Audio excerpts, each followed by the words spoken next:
సాధారణంగా ఇండియాలో ఉన్న కామన్ ప్రాక్టీస్ ఏందంటే, జ్వరం వచ్చినప్పుడు అంటే డాక్టర్ రాస్తారు. 2, 3 సార్లు పోతారు డాక్టర్ దగ్గరికి.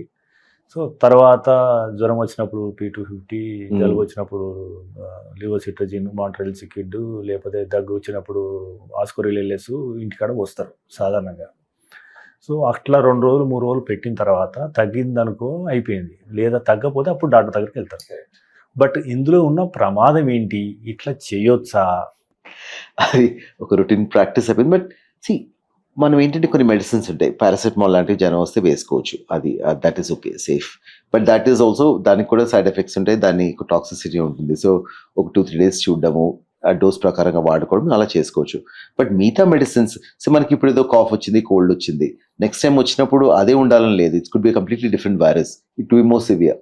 యూ కుడ్ హావ్ నిమోనియా కదా! సో, మనం మెడిసిన్స్ డాక్టర్ చెకప్ లేకుండా వాడుకుంటే so you might not be treating the same thing as before కదా! ఏదో లక్కుంటే తగ్గుతుంది. అది ఇంకో ఇదేమైనా అయితే కొంచెం కాంప్లికేషన్ అయ్యే ఛాన్స్ ఉంటుంది. సో, జనరల్‌గా మా రికమెండేషన్ ఏంటంటే simple things like paracetamol, fluids ఇంట్లో పెట్టుకోవడము, వాటర్ తాగించడం, వార్మ్ వాటర్ ఇవ్వడం ఇవన్నీ మనం చేసుకోవచ్చు చిట్కాలు. 1, 2 డేస్ తగ్గకపోతే డెఫినిట్‌గా డాక్టర్ దగ్గరికెళ్తే సేఫ్ అని నాకు అనిపిస్తా ఉంది. Rather than use the same medication. కొంతమంది 1 ఇయర్ తర్వాత వస్తారు. సో, ఎవ్రీ మంత్లీ కూడా అదే కోర్స్ వాడుతూ 1 ఇయర్ తర్వాత వస్తారు. So, but that lead to lot of side effects because doctor రాసిన మందులు డిపెండ్స్ ఆన్ థాట్ డే. ఆ బాబుకి ఏం సింప్టమ్స్ ఉన్నాయి. దాని ప్రకారంగా ఇస్తారు గానీ, నెక్స్ట్ టైమ్ అదే ఇంట్లో సింప్టమ్స్ ఉండాలని లేదు కదా! It be completely something different కదా! 62 లక్షల మంది ప్రజల్లో మెడ్‌ప్లస్ బ్రాండ్ మెడిసిన్స్ కి మారడం వలన 915 కోట్ల రూపాయలు సేవ్ చేసుకున్నారు. అదే మెడిసిన్స్, అదే క్వాలిటీతో 50-80% డిస్కౌంట్లు.